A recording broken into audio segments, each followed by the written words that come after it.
अस्सलाम वालेकुम फ्रेंड्स। आज जो टॉपिक मैं आप लोगों के साथ शेयर करने वाली हूँ वो है कॉन्जुगेसी रिलेशन इन ग्रुप्स। वैसे तो हमारा सिलेबस जो है वो तकरीबन कंप्लीट हो चुका है, बस 2-3 टॉपिक्स रह गए हैं, तो हमारा पेपर भी हो चुका है ग्रुप थ्योरी का। लेकिन हमें आगे कुछ सेमेस्टर्स में एडवांस ग्रुप थ्योरी जो है वो पढ़नी पड़ेगी, तो उसके लिए हमारी ये जो कॉन्सेप्ट्स हैं क्लियर होने चाहिए। तो मैंने सोचा जो टॉपिक्स रह गए हैं वो आप लोगों के साथ शेयर कर दूँ। काफ़ी मेरे व्यूवर्स जो हैं उन्होंने भी मुझे बोला कि आप ये जो सिलेबस है सेमेस्टर 2 का ये कंप्लीट करवा दें, तो इसलिए अब मैं ये सिलेबस कंप्लीट करवाने वाली हूँ। बस 2-3 टॉपिक्स हैं, तो चलें स्टार्ट करते हैं। फर्स्ट टॉपिक है हमारा conjugacy relation in groups. Conjugacy relation groups में क्या होता है, ठीक है। इसके लिए हमारे पास डेफिनेशन है, for A belongs to G. एक एलिमेंट हमने ले लिया ए जो जी से बिलोंग करता है। The element b equals to ji A ji inverse. एक एलिमेंट हमने ए ले लिया ग्रुप से, ठीक है, और एक एलिमेंट है बी, वो इक्वल है G A ji inverse is called a conjugate element of A. इस एलिमेंट को हम लोग क्या कहेंगे, बी को हम कहेंगे कि ये ए का कॉन्जुगेट एलिमेंट है। क्यों कॉन्जुगेट एलिमेंट है? क्योंकि बी इक्वल है ए कॉन्जुगेट के।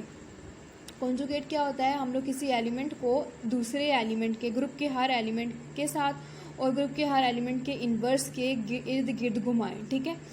ये एक हमने एलिमेंट ले लिया है ए, इसके गिर्द हमने ग्रुप के एक एलिमेंट को और उसके इन्वर्स को घुमाना है, तो ये हमारे पास कॉन्जुगेट एलिमेंट हो जाएगा इसका बी का, ठीक है। बी और ए जो है ये, तो बी और ए जो है ये हमारे पास एक दूसरे के कॉन्जुगेट एलिमेंट्स है, ठीक है। हम लोग अगर बी को यहाँ ले आए, ए को यहाँ ले जाए, या जी को अगर यहाँ ले आए, तो ये हमारे पास एक दूसरे के कॉन्जुगेट एलिमेंट है बी और ए। ये होता है conjugate element, a conjugate b हो जाएगा।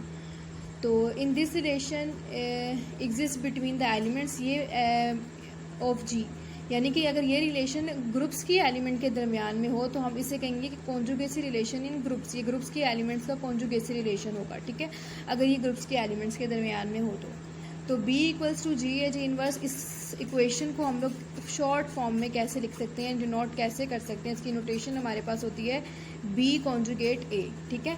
अगर हम लोगों को ऑब्जेक्टिव वगैरह में आ जाए बी कॉन्जुगेट ए को हम लोग कैसे रिप्रेजेंट कर सकते हैं, तो हम लोग इसको इस तरह रिप्रेजेंट कर सकते हैं, यानी कि B equals to ji A ji inverse.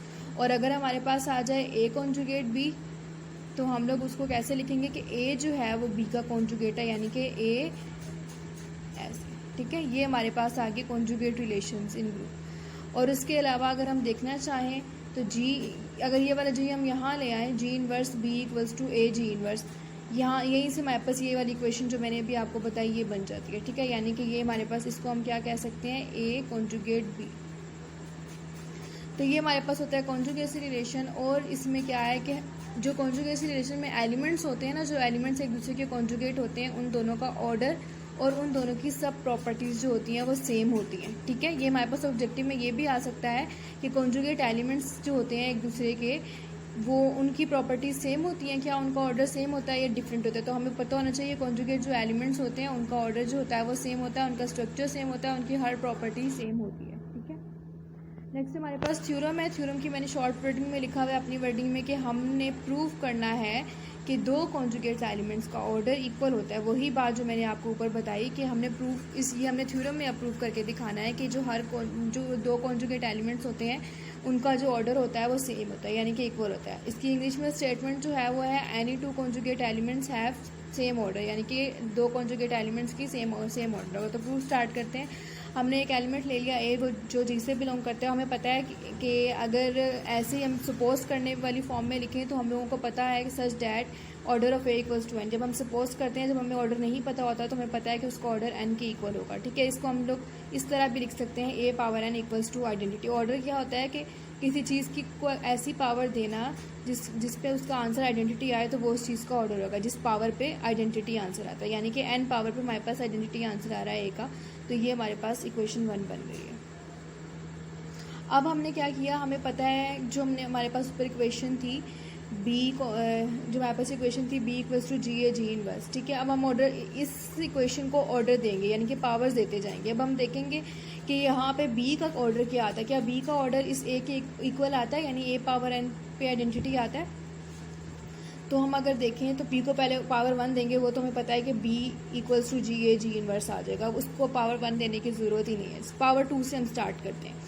इस इक्वेशन को हम लोगों ने पावर देते जाना है। जैसे हम लोग ऑर्डर फाइंड करते हैं ना किसी ग्रुप के एलिमेंट के, तो उसी तरह बस हमने इन दो एलिमेंट्स जो हैं इनके एक ऑर्डर तो हमें पता चल गया कि a पावर n जो है वो आइडेंटिटी के इक्वल है। अब हमने देखना है कि क्या b a power n identity के इक्वल है। तो इसके लिए मैंने पहले b को पावर 1 दी तो हमारे पास वही इक्वेशन आ जाएगी। b को पावर 2 दी तो मेरे पास क्या आ गया, g a g इनवर्स का होल स्क्वायर। ठीक है, इस स्क्वायर को मैंने ओपन किया तो ये ऐसे आ गया। अब यहाँ पे ये जो आइडेंटिटी है और ये जो g इनवर्स है और ये g, इसको मैंने एक तरफ ब्रैकेट में लिख दिया, बाकी एलिमेंट्स मैंने साइड पे कर दिए। ये हमें पता है किसके इक्वल हो जाएगा, आइडेंटिटी के इक्वल हो जाएगा। ठीक है, तो यहाँ पे ये जो साइड वाले एलिमेंट्स ऐसे ही आ जाएंगे और यहाँ पे ये वाला हमारे पास आइडेंटिटी के इक्वल हो जाएगा।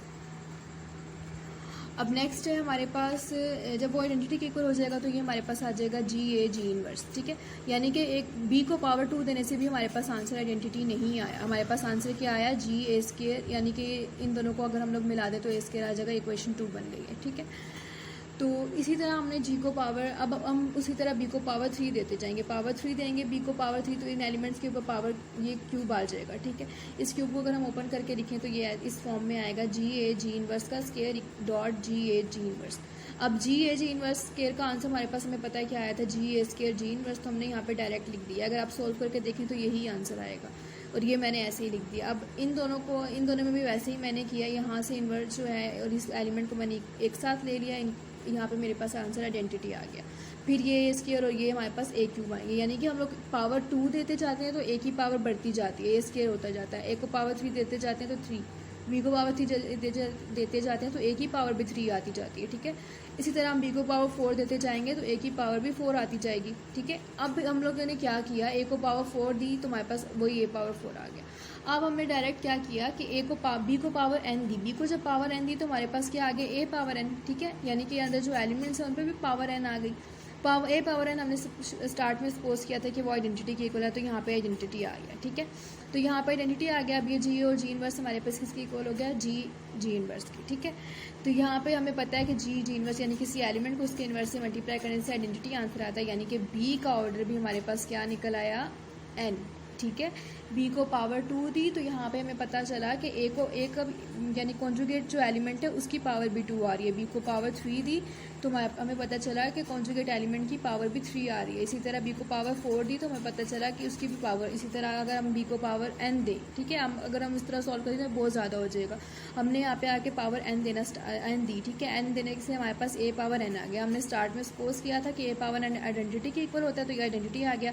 हमने प्रूव यही करना था कि दोनों एलिमेंट्स जो हैं उनका ऑर्डर n के इक्वल है, यानी कि b का ऑर्डर भी n आना चाहिए। तो b का ऑर्डर हमारे पास n आया है, क्योंकि हमने b को पावर n दी तो हमारे पास क्या आया, b पावर n हमारे पास क्या आया, आइडेंटिटी के इक्वल। ठीक है, तो इससे हमें पता क्या चला कि because n is least positive integer then g A ji inverse equals to n, and g A ji inverse किसके इक्वल हमने सपोज किया हुआ है इसको n के इक्वल, यानी कि b का ऑर्डर भी n के इक्वल है और a का ऑर्डर भी n के इक्वल है। तो इससे पता चला that is any two conjugate elements have same order. ठीक है, हमने स्टार्ट कहाँ से किया था, हमने स्टार्ट किया था वो जो हमारे पास कॉन्जुगेसी क्लास के एलिमेंट्स हैं उनको पावर देना स्टार्ट की थी, यानी कि b को पावर देना स्टार्ट की थी। ठीक है, b को पावर देने के बाद हम लोगों ने यहाँ पे b पावर n आई और फिर आइडेंटिटी जहाँ पे आंसर आया वो हमारे पास ऑर्डर निकल आया, वो सेम ऑर्डर आया। ठीक है, नेक्स्ट हमारे पास जो टॉपिक है वो है कॉन्जुगेसी क्लास। कॉन्जुगेसी क्लास क्या होता है, तो कॉन्जुगेसी क्लास वो तो हमने पढ़ा ना, हमने क्या पढ़ा, कॉन्जुगेसी रिलेशन पढ़ा। ठीक है, अब हम लोगों ने क्या पढ़ना है, कॉन्जुगेसी क्लास। कॉन्जुगेसी क्लास क्या होता है, तो conjugacy class of an element A belongs to G, यानी कि कॉन्जुगेसी क्लास एक जी का एक एलिमेंट हमने ए लिया, इज डिनोटेड बाय, उसको हम कैसे डिनोट करते हैं कि जी के किसी भी एलिमेंट की कॉन्जुगेसी क्लास को हम डिनोट करते हैं सी ए। ठीक है, या सी ए से डिनोट करते हैं या फिर इस तरह ब्रैकेट्स में, स्क्वायर ब्रैकेट्स में ए। ठीक है, एंड इज डिफाइंड है, इसको डिफाइन कैसे करते हैं, ये जो होता है कॉन्जुगेसी रिलेशन, ये हमारे पास असल में अगर हम लोग इसको ऐसे लिखें ना, जी ए जी इनवर्स, ये हमारे पास सिर्फ कॉन्जुगेसी रिलेशन है। लेकिन अगर हम लोग सिर्फ किसी एक एलिमेंट का निकालें तो ये हमारे पास कॉन्जुगेसी क्लास निकल आएगी, यानी कि b equals to ji A ji inverse, हमारे पास कॉन्जुगेसी रिलेशन है।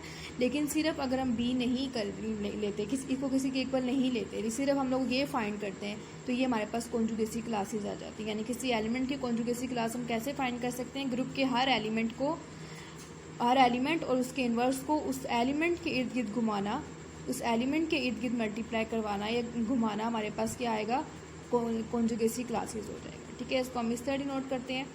और जी जो है वो बिलोंग करता है कैपिटल जी से, कि हमारे पास कॉन्जुगेसी क्लास जो है इनका फार्मूला था।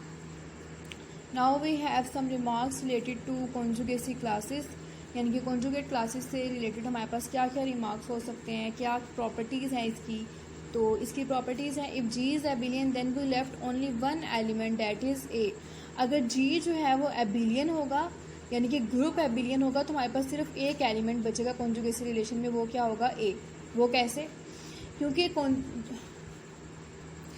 जो एबिलियन ग्रुप्स होते हैं उनमें हम क्या कर सकते हैं, उनमें जो ग्रुप्स के एलिमेंट्स होते हैं ना, उनके जगह चेंज कर सकते हैं। ठीक है, एबिलियन ग्रुप्स में। लेकिन जो नॉन एबिलियन ग्रुप होते हैं हम उनमें एलिमेंट्स को इधर आगे पीछे नहीं कर सकते हैं। ठीक है, तो इसीलिए जब कॉन्जुगेसी क्लास का फार्मूला है जी ए जी इनवर्स, ठीक है, इसमें अगर हम लोग वो एबिलियन ग्रुप होगा तो हम लोग जी इनवर्स को इस तरफ लेके आ सकते हैं ना, इसको इस तरफ ले आएंगे, यानी कि ए को उस तरफ ले जाएंगे और जी इनवर्स को यहाँ पे हमारे पास आइडेंटिटी हो जाएगा, ये हमारे पास ए। यानी कि कॉन्जुगेसी क्लास जब एबिलियन ग्रुप की होगी तो उसमें वही एलिमेंट वापस मिलेगा हमें, जो एलिमेंट हम लोग जिसकी हम कॉन्जुगेसी क्लास फाइंड करना चाहेंगे। ठीक है, अगर एग्जांपल्स करेंगे तो इंशाल्लाह आपको समझ आ जाएगी कॉन्जुगेसी क्लासेस कैसे फाइंड करते हैं। नेक्स्ट हमारे पास रिमार्क है, बस अब आपने ये रिमार्क याद रखना है कि कॉन्जुगेसी क्लासेज होती हैं, अगर हम एबिलियन ग्रुप में फाइंड करें तो हमारे पास जिस एलिमेंट की कॉन्जुगेसी क्लास फाइंड करें वो एलिमेंट ही आएगा। ठीक है, इसी तरह every conjugacy class is always non empty है, हर कॉन्जुगेसी क्लास नॉन एम्प्टी होगी। क्यों, इसी फार्मूले से जो हमने ऊपर बताया, क्यों नॉन एम्प्टी होगी, क्योंकि अगर हम लोग किसी भी एलिमेंट को यानी आइडेंटिटी को भी इर्द गिर्द मल्टीप्लाई करवाएं ना, किसी भी ग्रुप के एलिमेंट ए को किसी भी ग्रुप की आइडेंटिटी हो जाए, कोई भी एलिमेंट हो उसके इर्द गिर्द घुमाएं तो हमारे पास ए ही आएगा। यानी कि एक एलिमेंट आइडेंटिटी तो लाजमी होता है ना हर ग्रुप में, आइडेंटिटी की वजह से हमारे पास ए तो लाजमी होगा, इसलिए हमारे पास नॉन एम्प्टी होगी। कॉन्जुगेसी क्लास कभी भी नॉन एम्प्टी एम्प्टी नहीं हो सकती, हमेशा नॉन एम्प्टी होगी। नेक्स्ट हमारे पास रिमार्क है, कॉन्जुगेसी क्लास में नॉट ऑलवेज बी अ सब ग्रुप। कॉन्जुगेसी क्लास कभी भी ये पॉसिबल नहीं है, ये ज़रूरी नहीं है कि कॉन्जुगेसी क्लास जो हमारे पास निकले किसी भी ग्रुप की वो सब ग्रुप भी हो उस ग्रुप का। जैसे हम लोग सेंट्रलाइजर में देखते थे ना कि वो सब ग्रुप होता था, इसमें ज़रूरी नहीं है कि वो सब ग्रुप हो। ठीक है, ये हमने नहीं देखना है इसमें कि वो सब ग्रुप है कि नहीं है। उसके बाद हमें ये भी रिमार्क पता है कि C G equals to C G inverse, यानी कि जिस एलिमेंट की हम लोग कॉन्जुगेसी क्लास फाइंड करेंगे उसके जो इन्वर्स की कॉन्जुगेसी क्लास होगी वो बिल्कुल सेम होगी, उनका ऑर्डर, उनका स्ट्रक्चर, वो सब कुछ इक्वल होगा। ठीक है, यानी कि हमारे पास अगर सी ए है, ठीक है, अगर एक एलिमेंट है ए, अगर उस एलिमेंट का इन्वर्स जो है वो हमारे पास ए स्क्वायर है, ठीक है, तो C A equals to C A square आएगा। क्यों, क्योंकि ये एलिमेंट है और ये इसका इन्वर्स है, एक एलिमेंट और उसके इन्वर्स की कॉन्जुगेसी क्लास बिल्कुल इक्वल होती है। नेक्स्ट रिमार्क है, जी इज एबिलियन, अगर जी एबिलियन होगा then every element of g is self conjugate, हर एलिमेंट जो होगा वो सेल्फ कॉन्जुगेट होगा। क्यों होगा, मैंने आपको ऊपर भी बताया, जो एलिमेंट हम लोग यहाँ पे लेंगे वही एलिमेंट हमें वापस मिलेगा एबिलियन ग्रुप्स में। ठीक है, तो इसलिए हर एलिमेंट जो होगा वो सब सेल्फ कॉन्जुगेट होगा। जैसे अगर हम बी की कॉन्जुगेट क्लास फाइंड करते हैं तो हमारे पास बी ही आएगा। ठीक है, तो इसलिए हमारे पास सेल्फ कॉन्जुगेट क्लास होगा, सेल्फ कॉन्जुगेट एलिमेंट होगा। उसके बाद self conjugate elements in a groups are the central element, i.e. Their union is entire centre of group जी।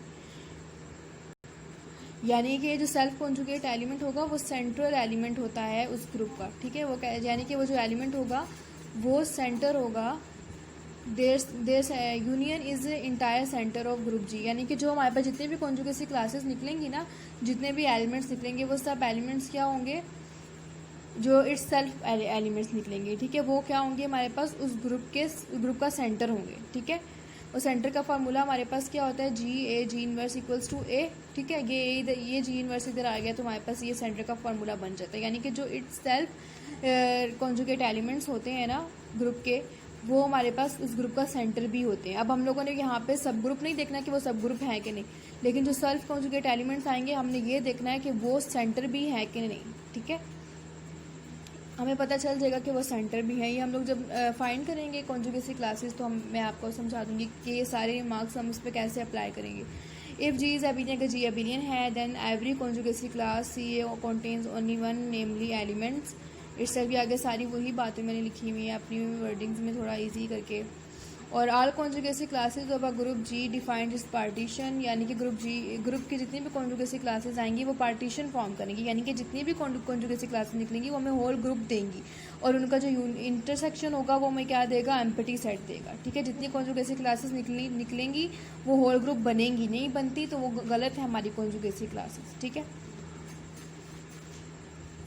उसके बाद हमारे पास आ जाता है कॉन्जुगेसी रिलेशन। कॉन्जुगेसी रिलेशन जो होता है वो हमेशा इक्विवेलेंस रिलेशन होता है। इक्विवेलेंस रिलेशन हमने पढ़ा था, रिफ्लेक्सिव होता है, सिमेट्रिक होता है और ट्रांजिटिव होता है। ठीक है, उसके अलावा एक बहुत important remark, number of conjugacy classes of cyclic group is equal to order of group, यानी कि जितना ग्रुप का ऑर्डर होगा उतनी साइक्लिक ग्रुप में कॉन्जुगेसी क्लासेस निकलेंगी। ठीक है, ये आपने रिमार्क, एक इंपॉर्टेंट रिमार्क है, number of conjugacy classes of cyclic group is equal to order of group, यानी कि अगर हमारे पास ग्रुप का ऑर्डर 6 है तो हमारे पास कॉन्जुगेसी क्लासेस भी 6 आनी चाहिए साइक्लिक ग्रुप में। ठीक है, अगर ऑब्जेक्टिव में आ जाएगा C6 की कितनी कॉन्जुगेसी क्लासेस होंगी तो हम लोग लिखेंगे कि इसका ऑर्डर 6 है, हमारे पास 6 एलिमेंट्स होंगे इसमें, तो इसकी कॉन्जुगेसी क्लासेस 6 होंगी।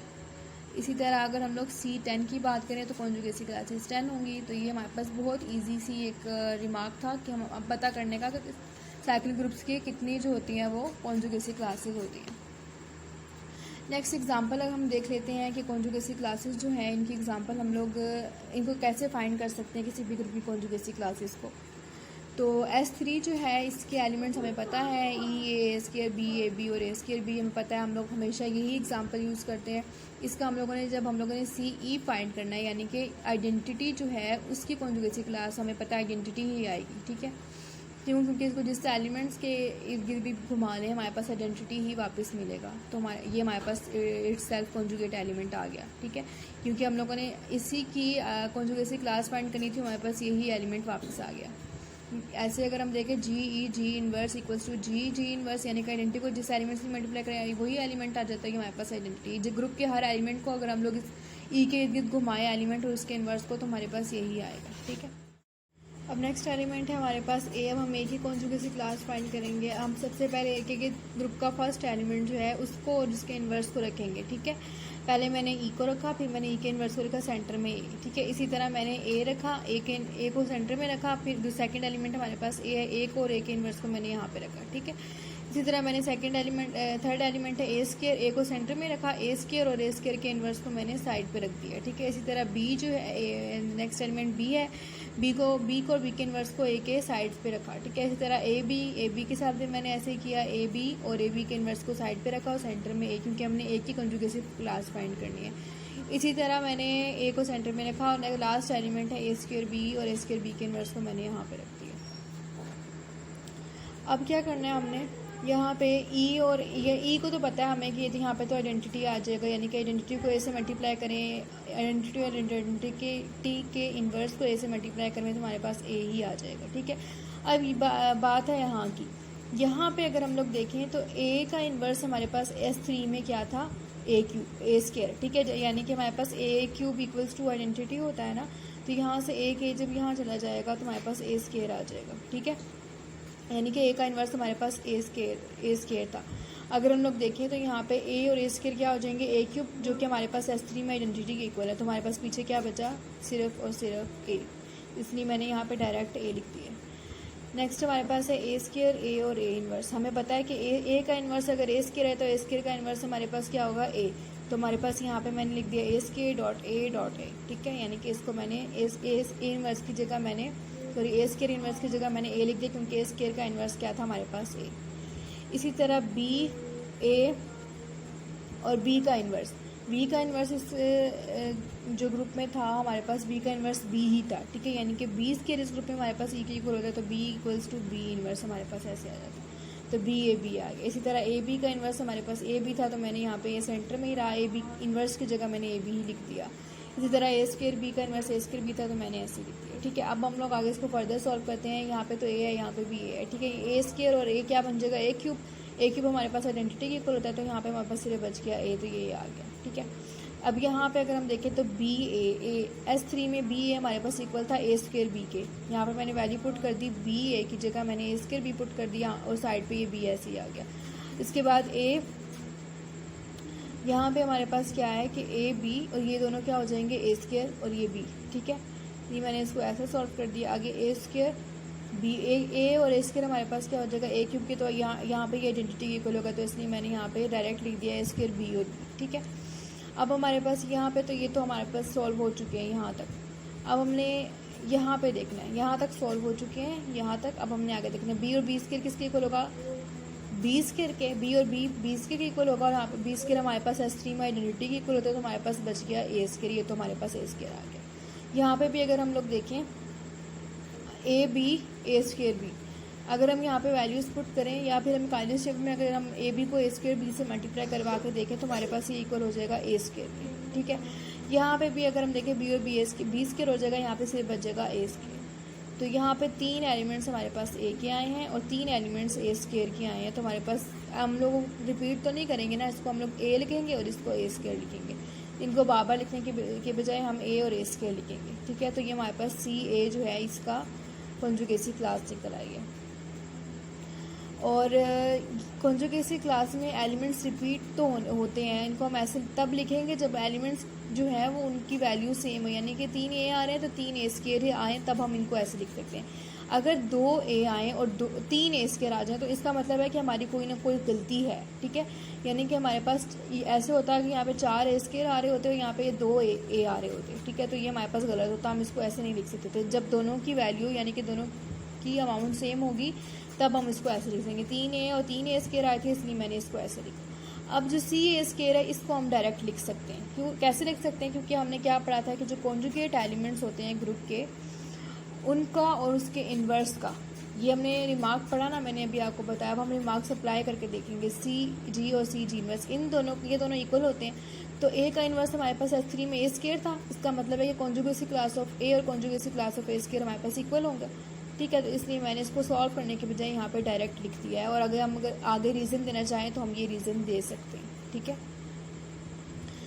उसके बाद सी बी, अब जो बी है सी बी जो है इसका अब हम फाइंड करते हैं। बी जो है इसके इर्द गिर्द हम सारे एलिमेंट्स ग्रुप के लगाएंगे। बी के इर्द गिर्द मैंने ग्रुप के हर एलिमेंट और उसके इन्वर्स को लगाया ऐसे ही सेंटर में, जैसे मैंने पहले किया था, ठीक है। ये सब एलिमेंट्स लगा दिया। अब इसको फर्दर सॉल्व करते हैं। ए का इन्वर्स हमारे पास ए स्क्वायर था, यहाँ पे ए स्क्वायर मैंने लिख दिया। इसी तरह यहाँ पे ए स्क्वायर का इन्वर्स हमारे पास ए था, यहाँ मैंने ए लिख दिया। सॉल्व किया इसको, यहाँ बी और बी स्क्वायर हो जाएगा, सिर्फ बी बचेगा, यहाँ बी लिख दिया मैंने। यही हो जाएगा ए बी स्क्वायर, और ए बी का इन्वर्स हमारे पास ए बी ही था तो ये आ गया। इसी तरह यहाँ पे ए स्क्वायर और बी स्क्वायर, और यहाँ पे ए बी का ए स्क्वायर बी का इन्वर्स हमारे पास ए स्क्वायर बी था तो ये ऐसे ही आ गया। अब आगे बी ऐसे ही आगे, ये हमारे पास अगर हम सॉल्व करके देखें या अगर हम लोग कायदे से भी में देखें, ए बी को ए स्क्वायर से अगर हम मल्टीप्लाई करवाएं तो ए स्क्वायर बी आता है, ठीक है। इसी तरह अगर हम लोग ए स्क्वायर बी ए, यानी कि ए स्क्वायर को बी ए से मल्टीप्लाई, ए स्क्वायर बी को अगर हम ए से मल्टीप्लाई करवाएं, अगर हम लोग ए स्क्वायर बी को ए से मल्टीप्लाई करवाएं तो ए बी आता है। काले टेबल में करके देखें या सिंपल सॉल्व करके देख लें, ये बी तो ऐसे ही आ जाएगा। इसी तरह यहाँ पे क्या होगा, a b square A B, यानी कि बी स्क्वायर तो हमारे पास किसके इक्वल हो जाएगा, बी स्क्वायर तो हमारे पास इक्वल हो जाएगा आइडेंटिटी के, तो ये और ये हमारे पास ए स्क्वायर बी हो जाएगा, ठीक है।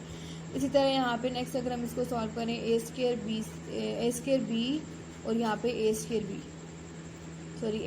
बी स्क्वायर ए बी, यानी कि अगर हम लोग यहाँ पे ये जो बी स्क्वायर है यहाँ पे भी ए स्क्वायर आएगा। ये जो बी स्क्वायर है इसको अगर हम लोग सॉल्व करें तो ये हमारे पास आइडेंटिटी के इक्वल आएगा। ये ए स्क्वायर और ये ए स्क्वायर ए क्यूब हो जाएगा, A4 हो जाएगा, सॉरी। तो A4 को फर्दर सॉल्व करें तो ये ए बी हो जाएगा। यहाँ तक सॉल्व हो गए। अब हमारे पास कौन कौन से वैल्यूज़ आई हैं, 2 दफ़ा बी आया है, 2 दफ़ा ए बी आया है और 2 दफ़ा ए स्क्वायर बी आया है। तो हम इसको फर्दर ऐसे लिख सकते हैं, बी ए बी और ए स्क्वायर बी, ठीक है। तो अब अगर और एक बात ये है कि जो एलिमेंट्स हमारे पास कॉन्जुगेसी क्लास में आए हैं उनकी कॉन्जुगेसी क्लास को हम लोग उसी तरह लिख सकते हैं। यानी कि यहाँ पे हमारे पास ए और ए स्क्वायर आया था तो मैंने ए स्क्वायर की कॉन्जुगेसी क्लास को ऐसे लिख दिया था, एक रीज़न ये भी है, ठीक है। इसी तरह सी बी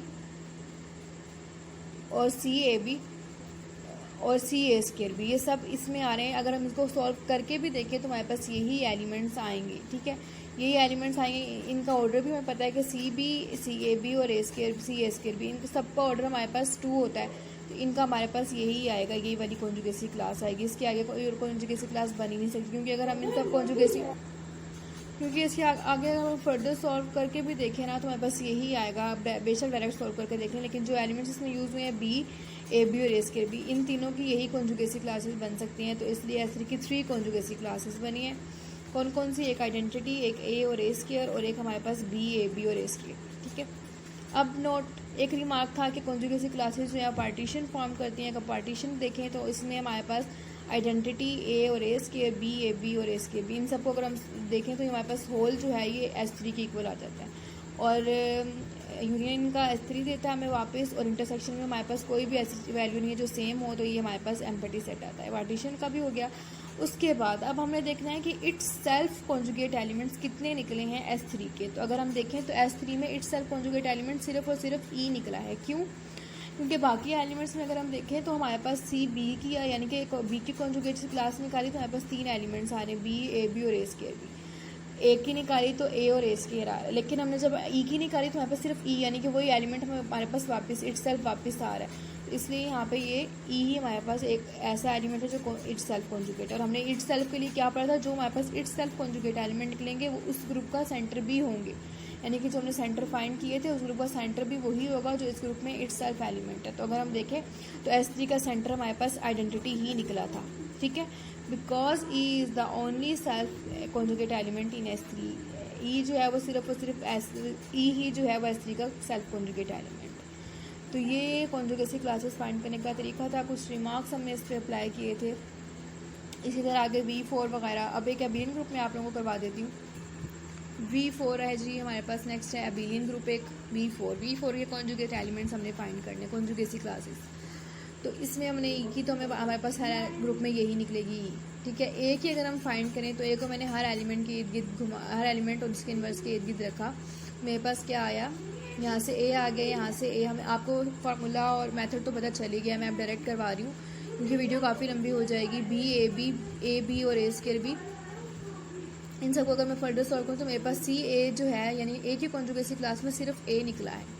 बी की कॉन्जुगेसी क्लास में मेरे पास बी आया है, और सी ए बी की कॉन्जुगेसी क्लास में मेरे पास सिर्फ ए बी आया है। ठीक है, यानी कि जो कॉन्जुगेसी क्लास होती है एबिलियन ग्रुप में, उसमें हमारे पास वही एलिमेंट वापस आता है जिसकी हमने कॉन्जुगेसी क्लास पढ़नी होती है, निकालनी होती है। तो ये मैंने एक रिमार्क आपको बताया था कि एबिलियन ग्रुप में हमारे पास जिसकी एलिमेंट की कॉन्जुगेसी क्लास निकालेंगे वही एलिमेंट हमारे पास उसकी कॉन्जुगेसी क्लास में आएगा। तो हमारे पास एबिलियन ग्रुप में हर एलिमेंट जो है वो इट्स सेल्फ कॉन्जुगेट निकला, यानी कि ई की किया तो ई आ गया, ए से किया तो ए आ गया, बी की कॉन्जुगेट क्लास फाइंड की तो बी आ गया, ए बी की तो ए बी आ गया। यानी कि V4 के 4 कॉन्जुगेट क्लासेस हैं। ठीक है, हर कॉन्जुगेट क्लास को अगर हम यूनियन देखें तो हमारे पास एम्प्टी सेट आता है, वो होल ग्रुप आता है। इंटरसेक्शन देखें तो एम्प्टी सेट आता है, और यही हमारे पास सेंटर था V4 का। सेंटर अगर हम देखें तो सेंटर में हमारे पास होल ग्रुप आता है। तो ये एक और रिमार्क हमारे पास हमने सॉल्व करके देख लिया, अप्लाई करके देख लिया कि जो एबिलियन ग्रुप होते हैं उसमें हर एलिमेंट इट्स सेल्फ कॉन्जुगेट होता है। और हमने सेंटर भी देख लिया कि जो भी हम लोगों के पास कॉन्जुगेसी क्लासेस आती हैं वो सेंटर होती हैं, और जिस एलिमेंट का हम लोगों ने कॉन्जुगेट क्लास फाइंड करनी थी वही हमारे पास वापस आता है। ठीक है, नेक्स्ट मैंने जो आपको एक रिमार्क बताया था साइक्लिक ग्रुप के हवाले से कि जो साइक्लिक ग्रुप्स होते हैं उनकी उतनी ही कॉन्जुगेसी क्लासेस आती हैं जितना उनका ऑर्डर होता है। ठीक है, तो अब मैंने एक एग्जांपल सॉल्व की थी। यहाँ पे C4 लिया था मैंने। C4 की कॉन्जुगेसी क्लासेस मैंने फाइंड की। मेरे पास ई यानी कि जो फर्स्ट एलिमेंट था उसके साथ जब मैंने फाइंड की तो मेरे पास आइडेंटिटी यानी वो एलिमेंट ही वापस आ गया। अगर मैं ए के साथ करूँ तो मैंने ए के साथ भी वैसे ही वही फार्मूला यूज़ करके किया, वही मेथड यूज़ करके किया, मेरे पास वही ए वापस आ गया। सी ए मेरे पास ए निकला। सी ए स्केयर जो था वो भी मेरे पास, अगर मैं इसको सॉल्व करूँ तो मेरे पास सी ए स्केयर ही मिलता है मुझे। ठीक है ना, और सी ए क्यूब भी मेरे पास ए क्यूब ही आता है अगर मैं इसको फर्दर सॉल्व करके देखूँ तो। और हमारे पास थे ही 4 एलिमेंट्स, तो 4 कॉन्जुगेसी क्लासेस मेरे पास निकल आई हैं। C4 has 4 conjugacy classes at this order is 4 and all elements of C4 are self conjugate. जितने भी एलिमेंट्स होते हैं साइक्लिक ग्रुप के वो सेल्फ कॉन्जुगेट होते हैं। एक ये रिमार्क, और एक रिमार्क ये है कि जो साइक्लिक ग्रुप का ऑर्डर होता है उतना ही उसकी कॉन्जुगेट क्लासेस निकलती हैं। ठीक है, तो आई होप कि आपको आज की मेरी वीडियो समझ आई होगी। नेक्स्ट इसी टॉपिक से रिलेटेड 2-3 थ्योरम है वो करवाऊंगी। उसके बाद नॉर्मल सब का टॉपिक है, लास्ट टॉपिक हमारा वो होगा इंशाल्लाह। हमारा ये जो सिलेबस है ये कवर हो जाएगा। ओके, अल्लाह हाफिज़।